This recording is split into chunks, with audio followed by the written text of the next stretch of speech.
Amados irmãos, amadas irmãs, hoje o nosso texto bíblico de estudo é Sabedoria, capítulo 12, versículos de 1 a 11. Veja que coisa linda, irmãos, esses 3 primeiros versículos. Depois de ter reafirmado o poder de Deus, o autor, ele faz questão, ele apresenta agora a sua misericórdia, surpreendendo-nos o raciocínio que faz exatamente contrário ao dos ímpios. Estes viam na sua força a razão da sua injustiça. Aqui o autor, ele quer mostrar que exatamente porque Deus pode tudo, por isso mesmo ele tem compaixão de todos e chega até a fechar os olhos aos pecados dos humanos. Os ímpios, os maus governantes, exatamente porque não podem tudo, mas ambicionam sempre mais, abusam do poder e não têm misericórdia. Ao contrário de Deus, que é compassivo, que é misericordioso, lento para a cólera e cheio do amor. É importante notar a inclusão feita por ter compaixão e poupar, bem como pelo termo humanos. Nos versículos do estudo de ontem, 11, temos uma belíssima afirmação do amor criador de Deus. Justificando o amor misericordioso, Deus é compassivo, não só porque Ele é poderoso, não, mas porque ama todos os seres que criou e não detesta nada o que fez. Impressiona, irmãos, a insistência do autor, no estudo de hoje, em afirmar a universalidade deste amor que não exclui ninguém, porque em todos se encontra o Espírito incorruptível do Senhor. Como conciliar essa não exclusão de ninguém com o fato das escolhas divinas? A escolha do próprio Israel. O autor diz aqui que se despoja de todo o particularismo sectário, como aliás em toda a sua obra, dirigida não só à sua comunidade de fé, mas e especialmente aos detentores, mesmo pagãos, do poder. Para ele, o que diferencia as pessoas diante de Deus não é ser judeu, não, mas sim praticar a justiça. É importante notar ainda nesta bela passagem a afirmação da absoluta liberdade divina. Todos os seres que existam são amados porque foram queridos por Deus e nada subsiste sem que Deus o queira. É aqui também que aparece um dos mais expressivos títulos divinos, soberano amigo da vida, o qual recorda a afirmação no início do livro, no capítulo 1, do versículo 13, diz: Deus não fez a morte, nem se diverte com a perdição dos seres vivos. Deus criou o ser humano para a incorruptibilidade.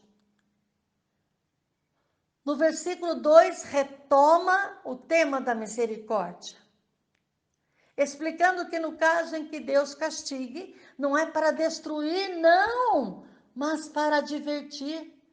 E por isso o castigo ele é dosado, o castigo ele é pedagógico, pouco a pouco, dando tempo ao arrependimento e levando, inclusive, a fé para que creiam em Ti, Senhor.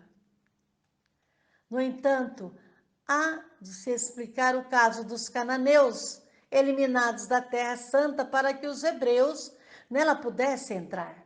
Como entender a justiça de Deus e a sua misericórdia neste caso, irmãos? O autor vai fazer teodiceia, justificando a conduta de Deus, e vai fazer também uma exortação sobre o exercício da justiça humana, retomando o objetivo explícito do seu livro, dirigido aos governantes. Isso ao longo de quase 20 versículos nesta sessão, nos versículos 3 a 7 deste estudo de hoje. O autor ele pinta um retrato sombrio dos atos detestáveis dos cananeus. Você já deve ter lido, lógico. Falando das práticas de magia, dos ritos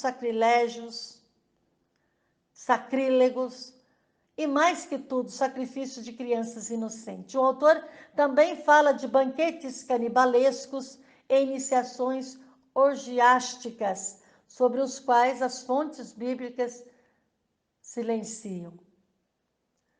Nota-se que algo semelhante diz o Salmo 106, nos versículos 34 e 39, dos próprios israelitas culpam-os de terem imitado os cananeus não exterminados. Pois bem, esses atos detestáveis justificam, segundo o autor, que Deus tenha querido destruir a estes pais indignos que matavam seus próprios filhos pela mão dos nossos pais.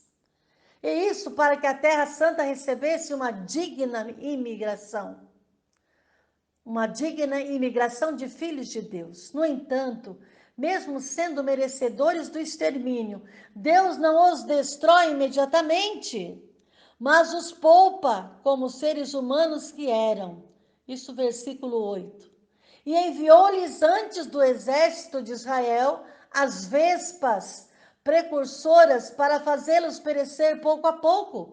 E isso não por sadismo, não, mas segundo o versículo 2, para que tivessem oportunidade de conversão. O termo vespas traduz um vocabulário hebraico de sentido incerto, que, no entanto, serviu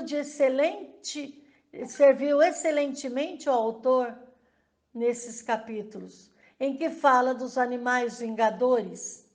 Aqui, irmãos, é impossível não recordar tantos genocídios ao longo da história, praticados por invasores ou descobridores que se julgam no direito de despojar os primeiros ocupantes de uma terra. O fato é que o autor vê-se obrigado a explicar os acontecimentos segundo as tradições do seu povo e tenta justificar, como vimos, a ação de Deus nessa fração da história da humanidade, o poder de Deus, fonte de misericórdia.